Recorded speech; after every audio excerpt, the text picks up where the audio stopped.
Are you looking to clean up your Instagram profile by organizing and archiving posts you've shared? Well, you're in luck because Instagram has introduced a new update that allows you to easily archive posts based on the date they were shared. In this video, I'll show you how to archive a post you've shared from your activity by date on Instagram on PC. First, open your Instagram account on your PC. Next, navigate to the bottom left corner of the screen and click on the More icon or the three dots. Click on Your Activity from the drop-down menu that appears.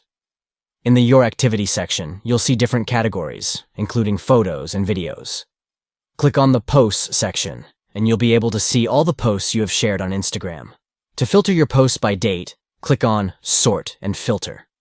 Enter the start date and end date for the period of the posts you want to archive. Once you've entered the dates, click on Apply to filter the posts based on your selected dates. Next, click on Select to choose the post you want to archive. Choose the post you want to archive and click on Archive.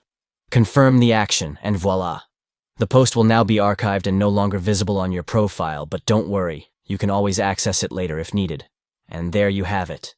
With just a few simple steps, you can easily archive posts you've shared on Instagram based on the date they were posted. So go ahead and give it a try to keep your profile organized and clutter-free. Thanks for watching.